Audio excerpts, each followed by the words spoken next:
오늘은 사도행전 18장 1절에서부터 11절까지의 말씀을 가지고 교회를 세우는 사람들이라는 제목으로 하나님 말씀을 증거하겠습니다. 제가 어린 시절 살았던 집 바로 뒤편에는요, 철길이 하나 있었는데요. 과거에는 이제 되게 중요한 역할을 감당하다가 도시가 개발하면서 역사의 저편으로 사라질 뻔한 이제 폐철길이었습니다. 안산을 와서 되게 놀랬던 게 이제 안산에 공원이 되게 많이 있더라고요.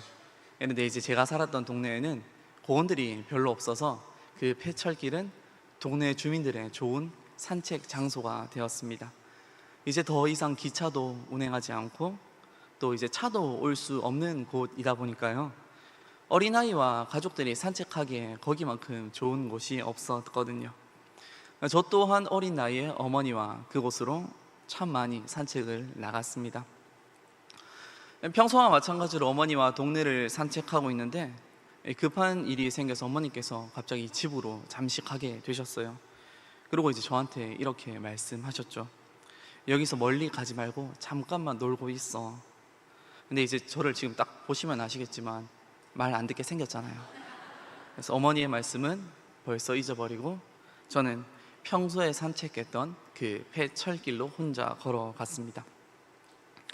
근데 문제는 그 폐철길이요, 단절된 철길이 아니라요, 기차만 다니지 않았을 뿐이지 경주까지 연장이 되어 있었던 철길이었거든요. 그 철길에 올라가서 아무런 생각 없이 그 철길을 걷기 시작했습니다. 고개를 땅에 박은 채 그 나무들만 보고 계속해서 걷기 시작했습니다. 어느 정도 시간이 지났을까요? 고개를 딱 들어서 주변을 쳐다봤는데요, 살면서 처음 보는 장소인 거예요. 제가 기억하고 있었던, 또 제가 알고 있었던 그 철길의 주변 풍경은 주택들이 가득했어야 했는데 주택은 단 하나도 보이지 않고 이상한 공장들만 보이는 거예요. 완전히 다른 곳으로 제가 와버린 것이었죠. 오늘의 본문에서도 이것처럼 완전히 다른 곳으로 온 한 사람이 등장하는데요, 바로 바울이라는 인물입니다. 오늘 우리가 읽은 본문 1절에서는 바울이 아덴을 떠나 고린도로 이르렀다라고 이야기하고 있습니다. 아덴은 우리가 지난주 설교에서 들었던 것처럼 정치, 문화, 철학의 중심지였습니다. 문학과 웅변술도 뛰어났지만 무엇보다 그 아덴의 철학은 다른 어떠한 도시들보다도 비교할 수 없을 만큼 발달한 도시였습니다. 소크라테스와 플라톤의 고향이었기 때문에 그를 따르는 제자들과 그의 지식을 얻고자 하는 사람들은 자연스럽게 그 아덴으로 몰려들었고요, 그곳에 모인 사람들은 본인이 생각하는 참된 지식과 참된 진리와 철학을 얻기 위하여 치열하게 살았습니다. 즉 아덴이라는 도시에 있는 사람들은요, 지식과 철학이 최고라고 여겼던 사람들이었습니다. 그런데 고린도는 이러한 아덴과는 완전히 다른 도시였습니다. 사실 고린도는요, 이 아덴이라는 도시에서 80km 정도 떨어진 도시인데요, 제가 어젯밤에 이제 이 안산제일교회에서 내비게이션을 찍어보니까 천안역까지가 딱 82km 정도 되더라고요. 이 정도로 가까운 도시라면 생활 패턴이나 가치관이 비슷해야 할 것 같은데요, 이 고린도가 가진 도시의 성격과 특징은 아덴이 가진 것과는 전혀 달랐습니다. 고린도는 서쪽과 동쪽에는 두 개의 항구가 있었고요, 남쪽과 북쪽을 연결하는 육로도 있어서 이제 상업을 위한 최적의 입지 조건을 갖추고 있었던 도시였습니다. 그 당시 시대에는 이제 지금처럼 비행기나 철도가 없었기 때문에 대부분의 무역을 배나 이제 육로를 이용해야 했는데요, 이러한 상황에서 도로가 있고 또한 지중해와 에게해로 바로 나갈 수 있는 두 개가 항구가 있다라는 것은 엄청난 이점이었습니다. 무역의 중심지 역할을 하다 보니 무역뿐만 아니라 큰 돈을 벌고 싶었던 사람들은 자연스럽게 이 고린도로 몰려들게 되었습니다. 너나 할 것 없이 성공을 꿈꾸는 모두가 이 고린도로 몰려들었습니다. 19세기에 캘리포니아에서 이제 사금이 나온다라는 소식을 듣고 미국의 원주민들이 전부 다 그 캘리포니아로 이동했던 것처럼 어쩌면 성공을 꿈꾸는 그 모든 사람들이, 이 당시에 그 근처에 있던 사람들이 이 고린도라는 도시로 몰려들었을 것입니다. 하지만 수많은 사람들이 모인 만큼 그 공동체에는 아마 갈등이 가득했을 것입니다. 또한 그들 가운데는 여러 가지 시기와 질투, 그리고 여러 가지 사건들이 있었겠죠. 고린도라는 도시에서는 모두가 나의 적이자 경쟁자였고, 이곳에서 믿을 수 있는 사람은 아무도 없는 철저히 개인적이고 또 모두가 성공만을 원하는 그러한 도시였습니다. 이런 분위기를 가진 도시이다 보니까요, 이 바울의 전도에 당연히 반응이 좋을 리가 없습니다. 안식일마다 유대인과 헬라인들을 권면하지만 복음이 심겨지지가 않습니다. 거기에 그치지 않고 그들의 비방이 얼마나 심했는지 바울조차도 그들에게 분노해서 이렇게 이야기하고 있습니다. 오늘의 본문 6절의 말씀입니다. 그들이 대적하여 비방하거늘 바울이 옷을 털면서 이르되 너희 피가 너희 머리로 돌아갈 것이요 나는 깨끗하니라. 이후에는 이방인에게로 가리라 하고. 이러한 고린도의 복음을 전하기 위해서는요, 무엇인가 특별한 방법이 필요해 보입니다. 수많은 사람들 앞에서 공개적인 장소에서 기적을 보여주거나요, 아니면 그 도시를 짓누를 수 있는 압도적인 힘과 압도적인 권력이 있어야 할 것 같습니다. 그런 것들이 아니라면요, 이 고린도에 복음이 들어가기는 쉽지 않아 보입니다. 그런데 조금 전에 말씀드렸던 이 고린도라는 도시가 참 어딘가 익숙합니다. 바로 우리가 살고 있는 이 시대와 참 많이 닮아 있는 것 같습니다. 우리가 살아가고 있는 이 시대에도요, 주변을 둘러보면 아군보다는 적이 조금 더 많은 것 같습니다. 다 같이 잘 살자라는 생각보다는 나만 잘 살면 된다라는 생각이 가득한 것 같습니다. 세상에서 나오는 뉴스의 여러 가지 소식들은 긍정적인 소식보다는 부정적인 뉴스들로 가득 차 있고, 믿었던 사람에게 배신을 당한다는 소식은 정말로 쉽게 찾아볼 수 있습니다. 이러한 한국 사회를 잘 나타내주는 지표가 하나 있는데요, 학업 관련 불안감 지수라는 지표입니다. 우리나라 학생들의 학업 관련 불안감 지수가요, OECD 평균의 10배가 넘는다라고 합니다. 국가별로 격차가 크기 때문에 10배라는 수치가 무조건 맞다라고 이야기할 수는 없지만, 이 지표를 통하여 우리가 알 수 있는 것은 다른 나라보다 한국의 학생들이 학업에 관련하여 불안감을 가지고 있구나, 많이 느끼고 있구나 라는 것을 알 수 있죠. 도대체 어린 나이부터 그들은 왜 불안해하는 것일까요? 그것은 바로 그때 그들이 공부하고 있는 그 학업 성적으로 인하여서 그들의 미래가 결정된다는 사실은 그들은 너무나도 빨리 알고 있기 때문입니다. 좋은 성적을 받아서 좋은 대학을 가야지 좋은 직장을 갈 수 있고, 또한 좋은 직장에 가야지 사회적으로 성공할 수 있기 때문입니다. 혼자 잘하는 것은 중요하지 않습니다. 옆에 있는 사람보다 잘해야지만 의미가 있습니다. 내가 90점을 맞았다라는 것은 중요하지 않습니다. 옆에 있는 사람보다 높은 점수를 받았다라는 것이 중요합니다. 이런 경쟁을 학교에서부터 몸소 느끼고 있기 때문에 학업의 여정이 불안함만 가득한 것이죠. 그렇다면 성인이 되어서 좋은 직장에 들어간다면 아마 이러한 불안감은 끝이 날까요? 사실 그것도 아닌 것 같습니다. 퓨 리서치 센터가 2021년 세계 17개국 19,000명을 대상으로 무엇이 인생을 의미 있게 만드는가라는 조사를 실시했는데요, 17개국 중 14개국이 1순위로 가족을 뽑았습니다. 그러나 한국은 유일하게 물질적 행복을 뽑았습니다. 스페인은 1순위로 건강, 대만은 1순위로 사회를 뽑은 것과도 매우 대조적입니다. 경쟁이 익숙한 시대, 돈이 제일 중요한 시대에서 우리가 살아가고 있는 이 시대가 조금 전에 이야기했던 고린도와 참 많이 닮아 있습니다. 그리고 무엇보다 지금 우리가 살아가고 있는 이 시대는 고린도와 마찬가지로 복음 전하기 참 어려운 시대를 살아가고 있습니다. 이제 9월이면 화요전도대가 다시 개강하는데요, 그 화요전도대가 개강하면 저는 이제 교구 식구들과 함께 노방 전도를 매주 나가고 있습니다. 그런데 노방 전도를 나가 보신 분들은 아시겠지만요, 이제는 그냥 교회에서 물건을 주면 받지 않습니다. 그것이 마스크든지, 그것이 휴지든지, 그것이 건빵이든지 중요하지 않습니다. 그냥 교회에서 주는 물건은 받지 않습니다. 교회에서 아무리 좋은 일들을 많이 한다라고 하더라도요, 세상에서의 시선이 쉽게 바뀌지가 않습니다.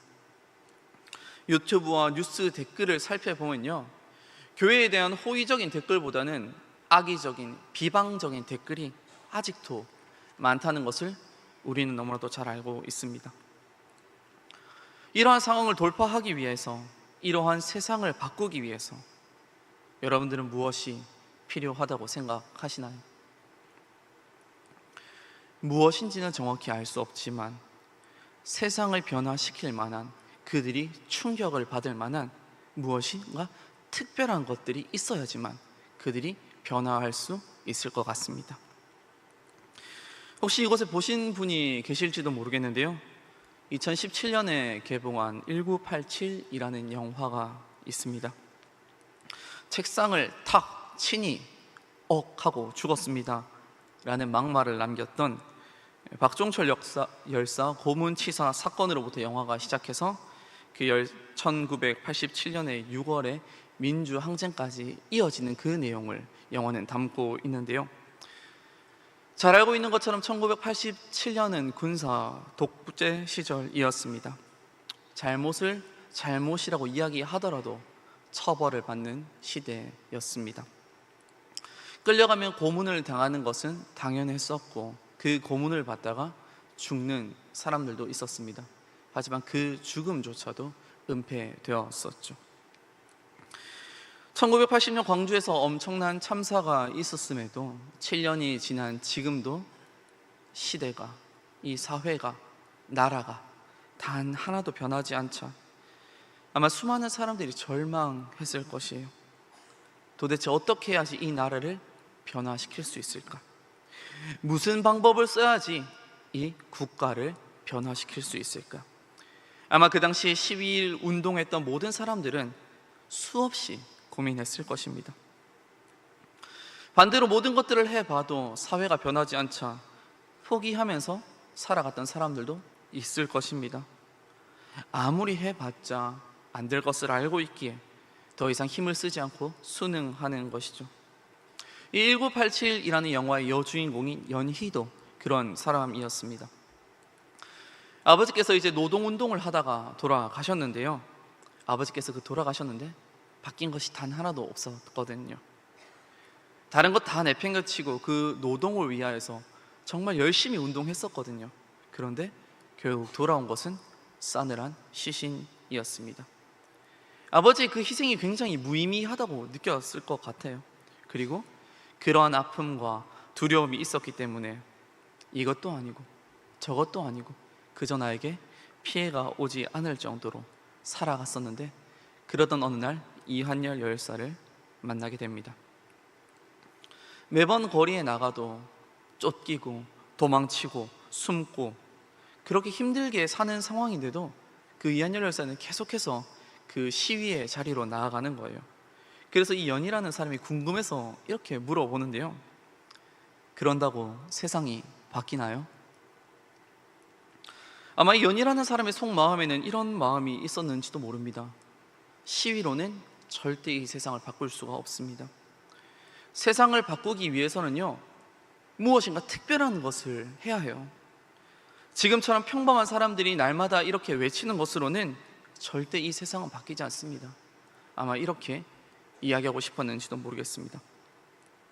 하지만 두려움이라는 거대한 벽을 넘어서요, 도저히 넘을 수 없을 것 같았던 철옹성 같은 단단한 벽을 뛰어넘어서 계속해서 거리로 뛰어나갔던 평범한 사람들이 있었습니다. 도저히 바뀌지 않을 것 같던 그 나라를 변화시켰던 것은요, 특별한 방법, 특별한 사람들이 아니라 누구보다 평범한 사람들의 연합이었습니다. 이것처럼 도저히 변화되지 않을 것 같던 고린도를 변화시켰던 것도 특별한 방법이 아니라 평범한 사람들의 동역이었습니다. 누구보다도 평범한 사람들이었고 그들이 바로 고린도 교회를 세웠습니다. 오늘 우리가 읽은 본문에서는 그 동역자들이 나타나 있는데요, 오늘의 본문 2절에서부터 3절까지의 말씀을 제가 다시 한번 읽어드리겠습니다. 아굴라라 하는 본도에서 난 유대인 한 사람을 만나니 글라우디오가 모든 유대인을 명하여 로마에서 떠나라 한 고로 그가 그 안에 브리스길라와 함께 이달리아로부터 새로 온지라 바울이 그들에게 가매 생업이 같음으로 함께 살며 일을 하니 그 생업은 천막을 만드는 것이더라. 아멘. 아굴라와 브리스길라 부부는 로마에서 살던 사람들이었습니다.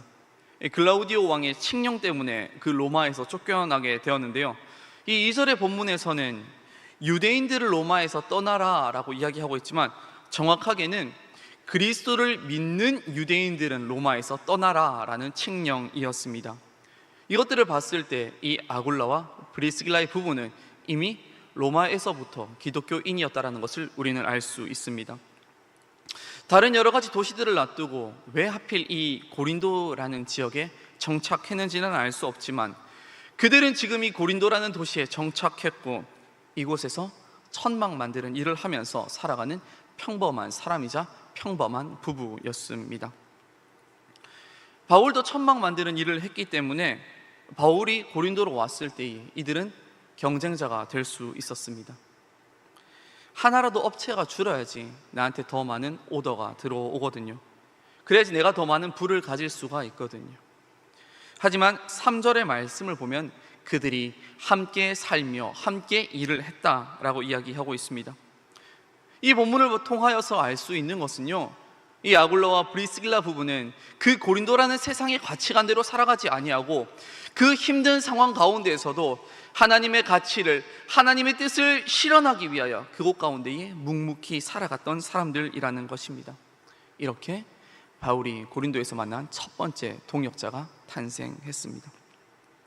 그리고 5절에서는 또 다른 동역자들에 대하여서 이야기를 하고 있는데요, 5절의 말씀입니다. 실라와 디모데가 마게도냐로부터 내려오매 바울이 하나님의 말씀에 붙잡혀 유대인들에게 예수는 그리스도라 밝히 증언하니. 아멘. 이전에 함께 사역했었던 실라와 디모데가 본인들의 사역을 마무리하고 바울이 있는 고린도라는 곳으로 내려왔습니다. 그리고 이 고린도 후서 11장 9절의 말씀을 보면요, 이때에 실라와 디모데가 빈손으로 온 것이 아니라 마게도냐 교인들의 헌금을 가지고 바울에게 전달했다라는 것을 알 수 있습니다. 이름조차 나와 있지 않고 그저 평범한 교인들의 한 사람이었던 그들의 헌금으로 말미암아 바울은 경제적 어려움 없이 그 고린도라는 낯선 곳에서 하나님의 말씀을 증거하는데 온전히 힘을 다할 수 있었습니다. 그리고 바울이 고린도에서 복음 전하는 것에 낙심하고 두려워할 때에도 하나님께서는 특별한 기적을 보여주시지는 않으셨습니다. 내가 너와 함께 한다는 약속과 더불어 그저 동역자들이 있다는 사실을 다시 한번 바울에게 상기시켜 주셨습니다. 9절에서부터 10절까지의 말씀입니다. 밤에 주께서 환상 가운데에 바울에게 말씀하시되 두려워하지 말며 침묵하지 말고 말하라. 내가 너와 함께 있음에 어떤 사람도 너를 대적하여 해롭게 할 자가 없을 것이니 이는 이 성중에 내 백성이 많음이라 하시더라. 아멘.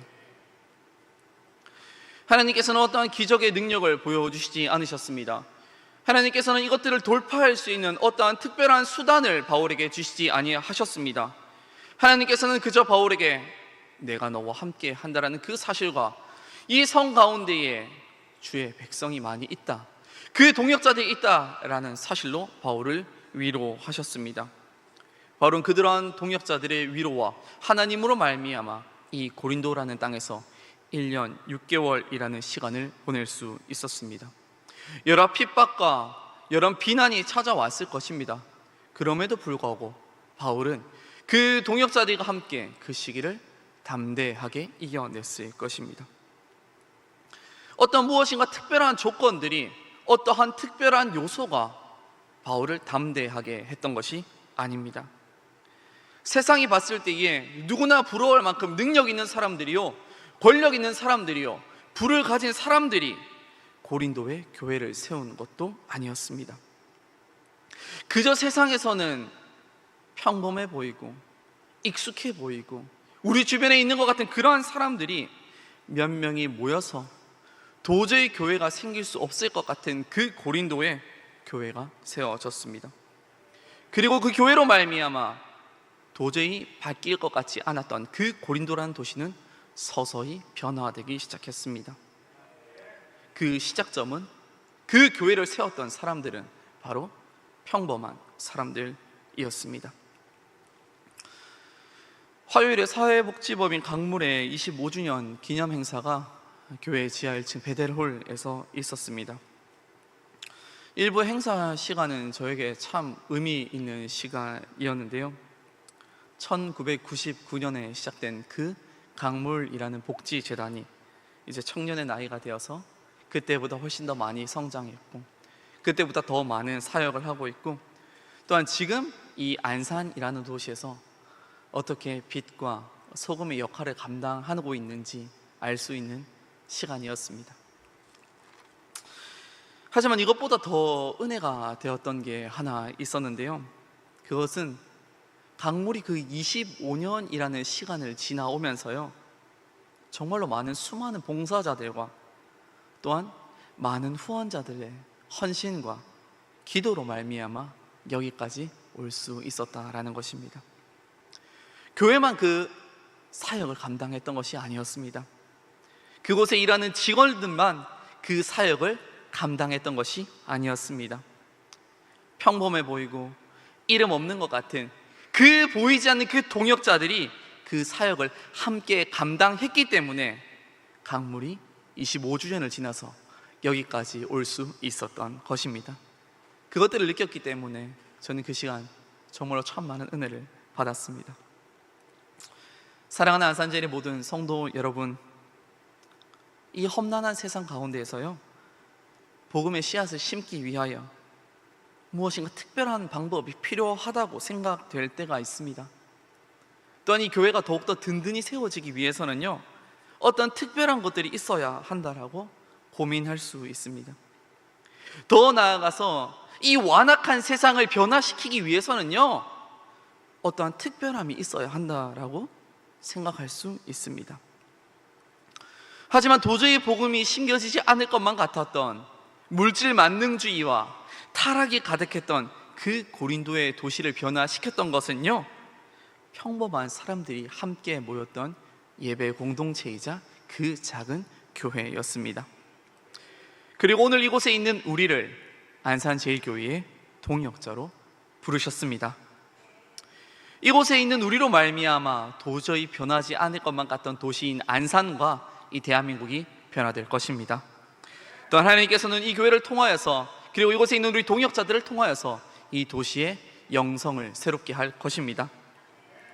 더 나아가서는 하나님께서는 옆에 있는 사람과 함께 동역하기를 원하십니다.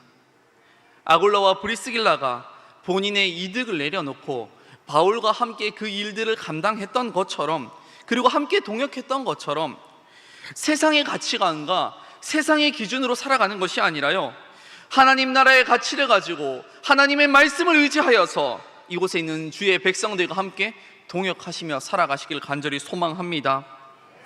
평범한 사람들이 함께 동역하실 때 하나님께서는 우리 가운데 임재하실 것이고 놀랍게 일하실 것입니다. 그리고 성령님께서 그 가운데에 우리 가운데 일하셔서 예루살렘과 온 유대와 사마리아와 땅끝까지 복음이 펼쳐지는데 그 증인으로 이곳에 있는 우리들을 사용하실 것입니다. 오늘도 평범한 사람들을 통하여 교회를 더욱더 든든히 세워가시는 그 하나님을 신뢰하심으로 말미암아 이 땅 가운데에서 하나님과 동역하고 더 나아가서 사람들과 동역하며 동역자의 삶을 살아가시는 저와 여러분들이 되시기를 간절히 소망합니다. 기도하겠습니다. 사랑하는 하나님, 험난 세상을 살아가고 있습니다. 빠르게 변해가는 시대 가운데에 어쩌면 이곳 가운데 복음을 전하기 위하여 어떠한 특별한 방법을 구했는지도 모릅니다. 하지만 하나님의 역사는 언제나 평범한 사람들의 모임에서부터 시작되었음을 믿습니다. 평범한 사람들이 시작했던 그 고린도 교회가 그 고린도의 도시를 변화시켰던 것처럼 이곳에 있는 안산제일의 모든 사랑하는 동역자들을 통하여 이 안산 땅이 영성이 회복되는 데 귀히 사용하여 주시옵소서. 더 나아가서 이곳에 있는 우리들로 말미암아 도저히 변하지 않을 것만 같던 이 세상이 변하게 하여 주시옵고, 이 땅에서 하나님의 나라를 누리며 살아갈 수 있는 우리 사랑하는 성도들 될 수 있도록 주님께서 함께하여 주시옵소서. 그렇게 이루실 주님을 기대하옵고 이 모든 말씀 우리 주 예수 그리스도 이름으로 간절히 기도드립니다. 아멘.